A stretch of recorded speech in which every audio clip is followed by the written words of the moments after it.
ನಿನ್ನೆ ಮೊನ್ನೆ ದಿನ ಮೈಸೂರು ಮತ್ತು ಮಂಡ್ಯದಲ್ಲಿ ಆ ಕಾರ್ಯಕರ್ತ ಉತ್ಸಾಹ ನೋಡಿದ್ರೆ ತಳ ಹಂತದಲ್ಲೂ ಕೂಡ ನಾವೇನು ಅನ್ಕೊಂಡಿದ್ರೆ ಬಿಜೆಪಿ ಮತ್ತು JDS ಪಕ್ಷ ಒಗ್ಗಟ್ಟಾಗಿ ಹೋಗಬೇಕು ಚುನಾವಣೆಯಲ್ಲಿ ಅಂತೇಳಿ ಘೋಷಣೆ ಆದಮೇಲೆ ಸಹಜವಾಗಿಯೇ ತಳಮಟ್ಟದಲ್ಲಿ ಕಾರ್ಯಕರ್ತರು ಮುಖಂಡರು ಒಗ್ಗಟ್ಟಾಗಿ ಹೋಗ್ತಾ ಇರ್ತಕ್ಕಂಥ ಪರಿಸ್ಥಿತಿನೂ ಕೂಡ ನಿರ್ಮಾಣ ಆಗಿದೆ. ಅದರ ನಡುವೆನೂ ಸಹ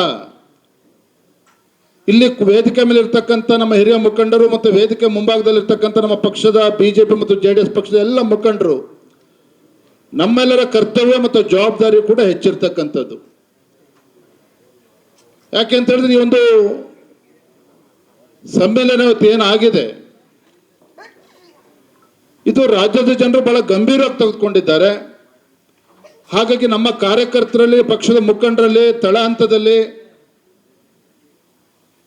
ಒಗ್ಗಟ್ಟಾಗಿ ಒಂದಾಗಿ ಒಂದು ಕೆಲಸವನ್ನ ಮಾಡ್ತಕ್ಕಂಥ ದುಡಿತಕ್ಕಂಥ ಒಂದು ವಾತಾವರಣ ಈಗಾಗಲೇ ನಿರ್ಮಾಣ ಆಗಿದೆ. ಆದರೂ ಸಹ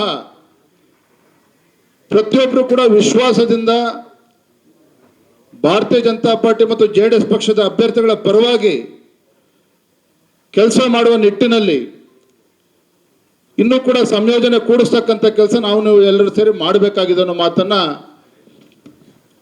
ರಾಜ್ಯದ ಭಾರತೀಯ ಜನತಾ ಪಾರ್ಟಿ ಅಧ್ಯಕ್ಷನಾಗಿ ಈ ಸಂದರ್ಭದಲ್ಲಿ ಹೇಳೋದಕ್ಕೆ ಇಚ್ಛೆ ಪಡ್ತೇನೆ. ಒಂದು ಮಾತನ್ನೇ ಸಂದರ್ಭದಲ್ಲಿ ಹೇಳ್ತೇನೆ ನೋಡಿ, ಮಾನ್ಯ HD ಕುಮಾರಸ್ವಾಮಿ ಅವರು ಮಾಜಿ ಮುಖ್ಯಮಂತ್ರಿಗಳು ಪಕ್ಷದ ಅಧ್ಯಕ್ಷನಿದ್ದಾರೆ.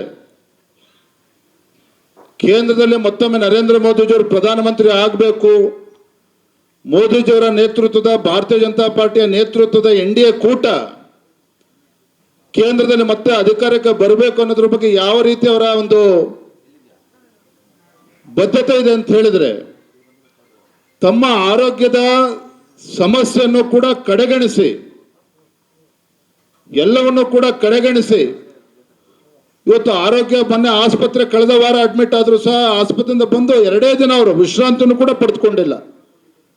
ನಾನು ಹೇಳಿದೆ ಮಾನ್ಯ ಕುಮಾರಸ್ವಾಮೀಜಿಯವರ ನನಗೆ ಮೈಸೂರು ಹೋಗ್ತಾ ಇದ್ದೀನಿ ಅಂತ ಹೇಳಿದಾಗ ಇಲ್ಲ ನಾನು ಬರ್ತೇನೆ, ಮೈಸೂರು ನಮ್ಮ JDS ಪಕ್ಷ ಅಸ್ತಿತ್ವ ದೊಡ್ಡ ಮಟ್ಟದಲ್ಲಿದೆ, ನಾನು ಕೂಡ ನಿಮ್ಮ ಜೊತೆಲಿ ಬರ್ತೇನೆ ಅಂತೇಳಿ ಆಸ್ಪತ್ರೆಯಿಂದ ಬಿಡುಗಡೆ ಆದಂಥ 3ನೇ ದಿನಕ್ಕೆ ಮೈಸೂರು ಪ್ರವಾಸವನ್ನು ಕೈಗೊಂಡಿರ್ತಕ್ಕಂಥದ್ದು.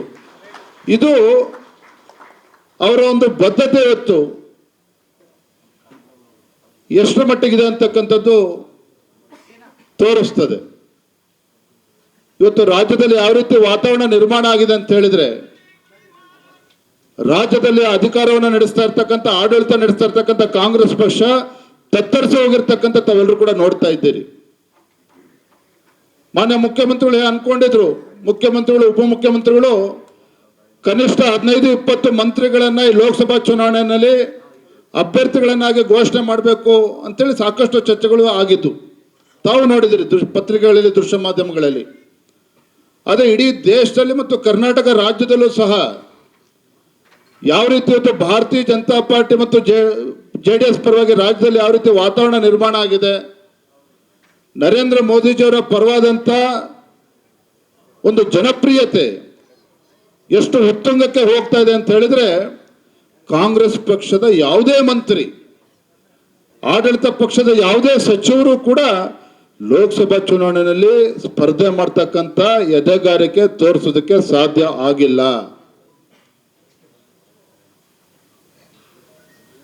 ಇದರ ಪರಿಣಾಮ ಏನು ಅಂತ ಹೇಳಿದ್ರೆ ಬಿಜೆಪಿ ಮತ್ತು JDS ಪಕ್ಷ ಒಗ್ಗಟ್ಟಾಗಿ ಹೋಗ್ತಾ ಇರ್ತಕ್ಕಂಥ ಪರಿಣಾಮ ಏನಾಗಿದೆ ಅಂತ ಹೇಳಿದ್ರೆ ರಾಜ್ಯದ 28 ಲೋಕಸಭಾ ಕ್ಷೇತ್ರಗಳಲ್ಲಿ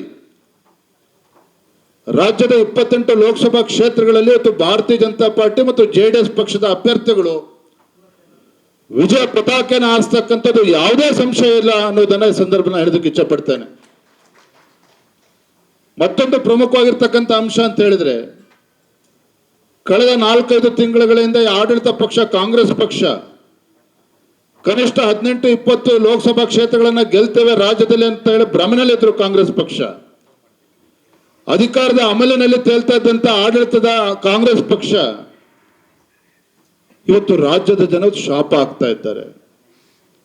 ಏನು ಸಾಕಷ್ಟು ಭರವಸೆಗಳನ್ನು ಮೂಡಿಸಿ ರಾಜ್ಯದಲ್ಲಿ ಅಧಿಕಾರಕ್ಕೆ ಬಂದಿರತಕ್ಕಂಥ ಕಾಂಗ್ರೆಸ್ ಪಕ್ಷ ಕಳೆದ 9 ತಿಂಗಳಲ್ಲಿ ತನ್ನ ಕಾರ್ಯವೈಖರಿಯಿಂದ, ತನ್ನ ಆಡಳಿತ ವೈಖರಿಯಿಂದ ಬಹುಶಃ ದೇಶದಲ್ಲೇ ಒಂದು ಹೊಸ ಸರ್ಕಾರ 7-8 ತಿಂಗಳಲ್ಲಿ ಜನಪ್ರಿಯತೆನ ಕಳೆದುಕೊಂಡಿರ್ತಕ್ಕಂಥ ಸರ್ಕಾರ ಇಡೀ ದೇಶದಲ್ಲಿ ಯಾವ್ದಾರು ಇದ್ರೆ ಕರ್ನಾಟಕ ರಾಜ್ಯದಲ್ಲಿರ್ತಕ್ಕಂಥ ಕಾಂಗ್ರೆಸ್ ಸರ್ಕಾರ ಅನ್ನೋದನ್ನ ರಾಜ್ಯದ ಜನ ಮಾತನಾಡ್ತಾ ಇದ್ದಾರೆ. ಬಡವರ ವಿರೋಧಿ ಸರ್ಕಾರ ಅಂತೇಳಿ ಜನರು ಮಾತನಾಡ್ತಿದ್ದಾರೆ, ರೈತರು ಮಾತನಾಡ್ತಾ ಇದ್ದಾರೆ ರೈತ ವಿರೋಧಿ ಸರ್ಕಾರ ಅಂತೇಳಿ. ಇಂಥ ಬರಗಾಲದ ಸಂದರ್ಭದಲ್ಲಿ ರೈತರ ಸಮಸ್ಯೆಗಳಿಗೆ ಪರಿಹಾರವನ್ನು ಕೊಡದೇ ಇರ್ತಕ್ಕಂಥ ಏಕೈಕ ಸರ್ಕಾರ ಇವತ್ತು ಇಡೀ ದೇಶದಲ್ಲಿ ಯಾವ್ದಾರು ಇದ್ರೆ ರಾಜ್ಯದಲ್ಲಿರ್ತಕ್ಕಂಥ ಕಾಂಗ್ರೆಸ್ ಸರ್ಕಾರ. ಮಾನ್ಯ ಮುಖ್ಯಮಂತ್ರಿಗಳಿಗೆ ಇವತ್ತು ರಾಜ್ಯದಲ್ಲಿ 800ಕ್ಕೂ ಹೆಚ್ಚು ರೈತರು ಆತ್ಮಹತ್ಯೆ ಮಾಡಿಕೊಂಡಿದ್ರು ಸಹ ರೈತರ ಬಗ್ಗೆ ಒಂದು ಕಿಂಚಿತ್ತೂ ಕೂಡ ಕಳಕಳಿ ಇಲ್ಲದೆ ಇರ್ತಕ್ಕಂಥ ಒಬ್ಬ ಮುಖ್ಯಮಂತ್ರಿ ಇವತ್ತು ರಾಜ್ಯ ಸರ್ಕಾರ ಇವತ್ತು ಮುಖ್ಯಮಂತ್ರಿಗಳು ಇದ್ದಾರೆ ಅಂತ ಹೇಳಿದ್ರೆ,